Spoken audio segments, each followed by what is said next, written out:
What up, though? What up, though? What up, though? We in Georgia, and I'm not driving. I'm in my truck, so I want to get flagged.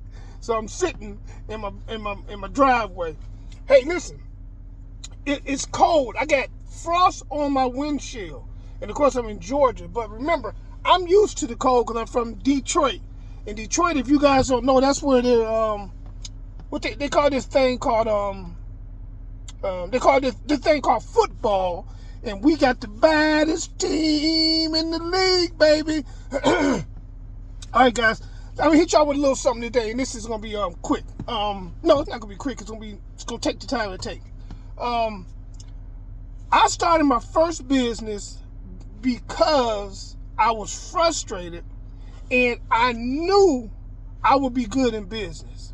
I didn't know what the business was going to be. So what I did is every time somebody came into my job, I don't know if I told y'all, I work for a company called Grainger. Every time somebody came into Grainger, I would ask them what they did for a living. And one person would come in and say, I do such and such thing, or I work for this company. I'd be like, but no, I can't do that. Then a person come in and say, I do this. I say, well, no, I can't do that. Till one day this guy came in and he said he was getting some tissue and paper towel supplies. I tell the story all the time, so I may have said it, but I'm going to tell it again. Tissue, paper towel, cleaning supplies. I said, well, what do you do? He said, I own a janitorial service. I said, janitorial service? I said, well, how much does it cost to start a janitorial service? He said, man, listen, if you got $15 and can buy some pine saw and get some rags, you can start a janitorial service. I thought about that, and I was like, yep, that's what I'm going to do. So I went home that day. I made up some business cards on the stock paper back in the day, the old printers, printed them out. The computer gave me the first email name, and I used that as the email for the business, which was Hall One Home Janitorial Service. And then at that point, I would go to the same job, go to work every day, and then I would ask the same question: what do you do for a living? And here's a card. I have a janitorial service in case you need somebody to clean your facility. One day a guy came in, I handed him my card, I gave him a Grainger book. I think I told the story, but I don't know if I posted it online. But I gave him a book from Grainger. His name was Arnold Andrews. He owned a company called Tiffany Builders, named it after his daughter, and he was one of the largest janitorial companies in the area. And I started doing jobs for him. Why am I telling this story again if you guys heard it? I'm saying it because a lot of the young people today don't know how to start a business. And then it's different from when me, 55, was growing up and wanted to start a business. We didn't have all this social media, TikTok and internet stuff. We had the internet, but we didn't have social media like this. So my advice, because I talked to a young lady yesterday, and she desperately wants to have her own business, but she don't know how to go by starting her own business. And then she probably don't understand the drive and the tenacity that it's going to take to run your own business. You got to get up in the morning. You can't be on anybody else's schedule. You got to get up, get your family together. You got to get your kids off to school. Then you've got to sit down and be brainstorming every day about your business idea or possibilities. Now, if you're really good with the social media stuff and you savvy, this is a business within itself, and we already all know that, right? This is a business. You don't even got to leave home to run a business. But just like every other market, it too will become flooded. Too many people will be doing all the social media stuff, because now we already know every time you turn around, somebody's posting something. A lot of times it's not stuff of substance. Meaning, and I don't want to step on people's toes because I'm not mad at anybody, but we can't always dance on social media. You're going to find yourself dancing, and you dancing while there's a war going on, for one. Whether the physical war or spiritual war. You can't dance while there's a war going on. Now, I know we're supposed to dance to the Lord, and I get all of that, but everybody can't dance on social media. All of us are not called to deliver a message on social media. Again, I may not be called to be doing this. I may be making a fool of myself by doing this. I have to trust in the Lord that what I'm doing is of Him. So I like to cover myself with that anointing. But I could be wrong. All right? If you do it for selfish reasons, I could be wrong. So back to the reason why I'm posting this. So for any young person that wants to start a business and you don't know what you want to start, here is what I would say do. What I did was this. I came up with a business name one, right? Name can be anything. It don't have to be what it may end up being you doing. It could be anything. So business name, get yourself your website, and if you don't do a website, get yourself your email address established, all right? And this is in today's time. Get you an EIN number, right? After you get an EIN number and a business name and a website set up, go open up a bank account under that business EIN LLC number, right? Open up a bank account. And then get yourself some of these car magnets and stick them on the side of your car. It doesn't, now listen, this is old school. This worked for me. It's different today. You don't got to do the magnet thing on the side of your car because you can go on social media and spread it. Now, the thing about spreading it on social media, you got to be careful because if you spread it on social media and you blow up too fast and you can't handle the load, you're going to fall. Your business is going to fail as your business because you're not going to be able to keep up with demand. And social media is just so powerful. So I would start with the baby steps and then grow them, because another thing I did when I went in business is I stopped wearing Polo, Gucci. Calvin Klein was my thing back in the day. I stopped wearing all designer clothes. I didn't wear any designer clothes anymore. Every day I walked out the house looking just like I look today.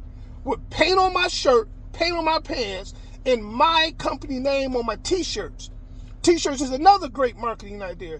Everywhere I went, I looked like I was a cleaner. So when people look at me and ask me and say, do you clean houses? Yeah, I clean houses. Everywhere I went, I don't care if I go to the clubs wearing this.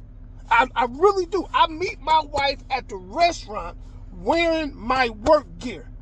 It be clean when I go to the restaurant because I wash it, but it still got paint and stuff that you can't get off. But when a person sees me, now they see a contractor. I live what I do. And again, Polo, Gucci, Louis Vuitton, and all these other people got their money already. So you need to wear your logo on your shirt. I'll say this, when I finally left the job that I thought I would never ever have, because I never thought I worked for anybody at any given time, but when I had my houses, I went from janitorial cleaning to buying property in Detroit, to owning houses, to just enjoying myself, having a good time, partying all the time. Then I said, I can't keep doing this because I'm spending all my money, so I went and got a job. I went and got a job at Dish Network. And then after a year at Dish, I became a manager at Dish. So I really wasn't doing nothing at Dish but telling everybody else what to do, right? And I liked that job because it was giving me some, expanding my thought process, my mind. It was giving me more skills. But at Dish Network is when I started I said I don't want to be a landlord no more. So I stopped renting out houses and I bought a sign, I bought an old pickup truck. I put a sign on the old pickup truck, and I drove that truck every single day to Dish Network. I left my Corvette in the garage. I stopped riding my motorcycle, and I would put on the Dish Net uniform and go to work, but I would always have my company t-shirts in the truck with me. And to put that magnet on the side of an old Ranger pickup truck. It was green. And next thing you know, my phone started ringing. And I was doing renovations now because I learned how to flip houses on my own, and I started doing renovation for other people because of me riding around in that truck all day. So I eventually, after 10 years of working at Dish Network, I quit Dish Network. And the day I quit Dish Network, I took a leave of absence first because I was too busy. My business was blown up. So I was too busy. God had blessed me early to find my passion. And my passion was being my own boss. That was the first passion. He blessed me with that desire early. And I took that desire and I ran with that desire. So after 10 years at Dish Network, And I mean 10 years of going to work every day, even though I owned property and I had my what was it called again? Oh, Your Local Handyman, construction company. Your Local Handyman, so it was a handyman company. So it was Your Local Handyman. I had that while working at Dish Network. So I go to Dish in the morning, but I would do bathrooms and other things in my spare time. I was doing jobs while I was working for Dish. I could do estimates. But it came a time where business was okay for me. I knew how much I needed to survive every day. So I put a number in my head early. I was like, if I got to make at least $300 to $500 a day, and then I can quit my job. I knew I could pay. I didn't have a mortgage because I owned my own home. I owned all the houses I had. I owned outright, free and clear. So it wasn't about a mortgage, but I was married at the time. I wanted to make sure all our bills we was going to eat every day. So I knew I needed to make at least $300 a day. So that turned into well over $300 a day on the average. Not every day, but you average your money across. I may make $1,500 on this bathroom, half renovation, but then I turn around and make another $2,000 doing somebody's basement, some work on the outside of the house. I was making money every day. So I was averaging out to be about $300 to $500 a day. So when I took a leave of absence from my job, I sat down for about 3 months, and then they called me and said, okay, Greg, if you don't come back, we're going to have to fire you. You know what I did? I jumped up, put on my Your Local Handyman t-shirt, slipped on a pair of painter's pants, jumped in my Corvette, and I rode to my job, and I handed that man his keys and his walkie-talkie, and I shook his hand and I said, thank you very much, but I won't be working here anymore. Now, I stayed at Dish Network for them 10 years because it was just easy. It was easy money. I didn't have to do anything but manage a bunch of people. And I enjoyed managing people. I enjoyed motivating people. I was the motivator at that company. They would come to me and say, man, we need you to talk to the team today. We need you to do this. Show the other people how to do this. I was always the one of the top ranking managers in that company. But it came a time where I hit a glass ceiling. They gave me my last raise and told me, Gregory, unfortunately, after this year, you won't be getting any more raises. You know what that was code for? We about to let you go. So I said, oh, okay. Well, it's time for me to get ready to take a leave of absence and put my full-time effort towards my business. So, again, the reason I'm making this post today is, one, to say this. If you tired, frustrated, and you want to be your own boss and start your own business, you have to start with simply coming up with a business name. Your business name can be Uptown Saturday Night. So you register that, get your EIN number, get your website. You don't care what they do, but find out what you like doing. You might find out Uptown Saturday Night is just a name, but you like going out trimming edges, or you like cutting grass, or you like scooping up dog manure. You like doing anything. You like working on cars. You like painting cars. You like working on houses like I do. You like making hats or sewing something. Getting the name established, getting the EIN number, starting the bank account, getting those t-shirts, getting the business cards, throwing magnets on your car, those are easy things that anybody can do. If you're not good at the website or social media, anybody can do that. And then watch your phone start ringing. You sowing a seed.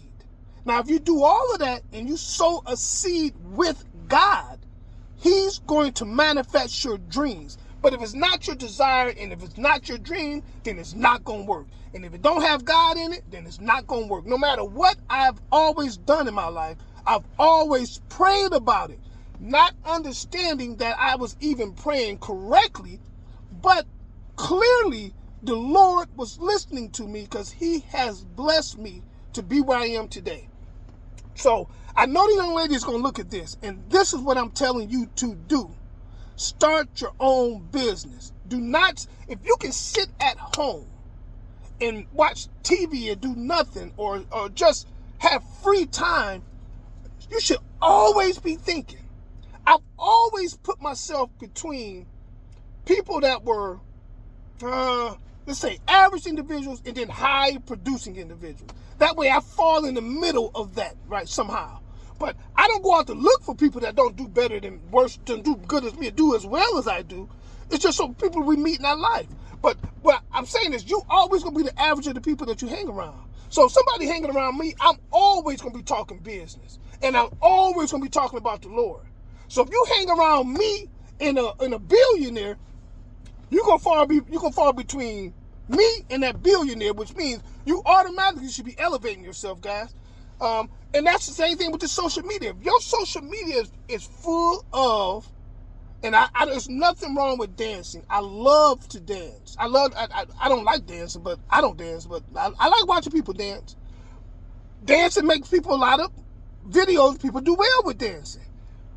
But if all your social media is dancing and, oh man, I hate to say stuff like this, but if it's dancing and people, trying to show that if their best assets is a part of their body, and that's what their social media, and that's all you feeding yourself, man, I hope you got a bad body or something, because that ain't gonna get it, man. And see, now I'm going in another area. That's why I love the Lord who brings me to be able to have these conversations. Man, we can, I'm not special. I'm not special by far, and I want to be careful. And I'm not judging anybody, although I have a kind of a judgmental mentality. But I asked God to humble me. But so what I'm saying, I'm just giving the good advice. If you are it's some smart individuals out here, but they're not reaching their potential. And I never understood that. I never understood a person that could read well, write well, but not be able to elevate themselves to a higher level. Only thing I can contribute that to is laziness. Because if you can read well and you can comprehend and you can write, you can sit down and write your ticket out of anything. If you can do that, you can be the next tech giant. You just got to think yourself out of it. If you're not stimulating your mind, if you're not hungry, then you're never gonna achieve nothing. You're not gonna get out. You're just gonna be content to sit down. And then I hate to say, our age group at the 55 for our children, when we fed them our successes and didn't hold them accountable for reaching their own successes, we failed the children. Because you got some kids that are in their 20s and 30s, some young adults who ain't doing nothing but collecting them. They're not even collecting an unemployment check. They collecting their check from their parents. Their parents are still feeding them as grown men and grown women. They're not out there doing their own thing. And then a person like me to come around, I'll tell anybody, I'll teach you my skill for free and pay you to come on a job site with me. But there are no takers. And the ones that take, the first thing they say to me is, how much am I going to get paid? That ain't a bad question, but listen, brother, you got to, unless you're always sitting down, I don't know what to say. I think we're all blessed to have the ability to do stuff. But man, it's hard to hit a home run right out the gate. So unless you're a outstanding batter, then asking somebody how much you're going to make shouldn't be your first question. If your mindset is always on money and not on the act itself or the possibility of the business that you will one day own or what it can turn into for you, then you're not in it for the right reasons. See, I said this all my life, and I said enough to where I started to believe it, and I started doing it. I tell people, I'm not in this business for the money. I didn't start this business for the money. I started my business for the freedom, for one, because I didn't want to work for somebody, but I ended up working for somebody for 10 years while having a business. So I was double dipping. So I was double blessed. But I didn't start this for the money. If I started it for anything, I started it for the clout of being my own business owner, right? Then that turned into money. I started a business because I wanted to say I got my own business or I have my own business. And then I started making money. And then I was doubly blessed again because I had my own business, So now when somebody asks me what you do, I say I own my own business. I don't go up to somebody and say I work for GM or Ain't nothing wrong with work for GM, so don't get that wrong. But I don't have to go up there and say I work for somebody. I no longer had to go say, I didn't have to say I work for Dish Network. And my first 5 years at Dish Network, at least the first 2 years, I didn't even cash those checks. They were direct deposited into the bank, but I didn't count that money because I was making so much money on my own renovating houses that I wasn't counting Dish Network money. That was like my gas money, my my trick money. Let's go. I ain't always talked about the Lord. I always loved the Lord, but I ain't always talked about the Lord the way I'm talking about him now. So that was my trick money. But I'm making this video again for anybody, not just young people. If you want to get out of the rut of a financial rut, find your passion. My thing turned into my passion. And when I say I wasn't doing this for money, half the stuff I do for free when I'm at people's houses. Half the stuff I do for free. I can look around, I can go into a person's house and see everything that's wrong with it right off the bat. And they call me there for one thing and I'm able to fix a lot more stuff. I can do plumbing, I can do electrician, I can drywall, I can tile. Only thing I don't do is roofs anymore, and I don't do carpet and concrete. I can paint, I can build cabinetry, I can paint kitchen cabinets, I can do anything. If I got them, and I can mop and clean if I had to. I can do anything in regards to a residential home. I can tear it down to the studs and rebuild it right back up pretty much the same way because it's a passion of mine. I knew I had this passion when I couldn't watch those DIY channels no more. I knew this was what I wanted to do. And I turned my passion into what has fed me for over 20 plus years. I've been eating off of the blessing in these two hands that God has given me. I've been eating off of this. So again, guys, I'm hitting you with what I'm saying. For the young lady who wants to start that business, she wants to start a business. It might not be the business that you're going to end with, but you have to start somewhere. It might not be what you want to do right now, but it's to start somewhere. And now I'm going to direct this towards the young ladies, really towards the young ladies. Because I'm going to direct this towards the website, no, I'm not going to do it. I'm not going to do it.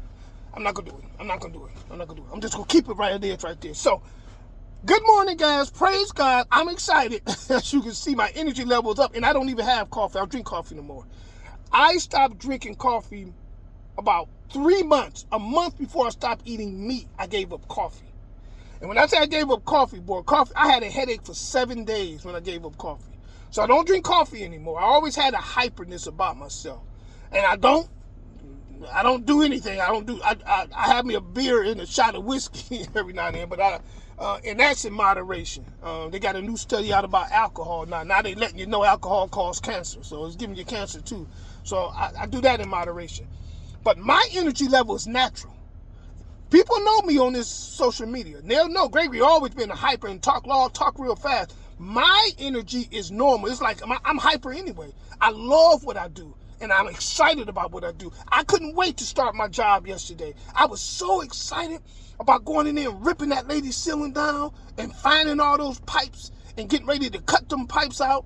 And then when I left that job, I went back to the other job I started, and I ripped down the insulation and insulated the outside walls and broke down it. I love what I do. And because I love what I do, I make money. I ain't rich. I ain't got no money, y'all, so nobody ask me for the money. But I love what I do. And I'm going to tell you like this. Last night, I chose to have cream of broccoli soup, and then I ate some cookies, and I drank some cranberry juice and some ginger ale and some water. But I was able to do that because I had $2 in my pocket to be able to buy it. And I didn't have to wait on somebody to give me something. I went out and got it on my own. So I'm rich because, one, I got the Lord. I'm walking differently. If y'all don't know this by now, I'm walking differently since I started this journey with you all. And as long as I'm eating every day and my bills are covered and I got a roof over my head, I'm rich and I'm blessed. And I'm that way because the Lord blessed me to see my passion and to pursue my passion and to turn my passion into a lifestyle and allow me to be able to survive every single day. So between the gifts that he gave me and the mind of being able to know how to do this and the hands to be able to manifest these things, in the will, in the heart, in his word, I'm rich already, period. You got some people out there with $1 million, man, that's miserable. And I knew misery, trust me. I knew misery. Me and misery was friends just 4-5 months ago. And I was doing the same thing I'm doing right now, but I was miserable. And it had nothing to do with the fact that I didn't love what I was doing. It was the misery that I found myself in that I had to get myself out of. And the only thing that got me out of that misery was God's word. Nothing else would have took me from that misery. And I said this on one of my texts. Money won't take you from misery. Sex won't take you from misery. Drugs won't take you from misery. Going out beat somebody in the head won't take you from misery. Nothing will take you out of your misery except God's word. And I stand on that for real. So that's it for me, guys. I'm finna go to work and get this money because I've been blessed to do so. All right, y'all have a good day.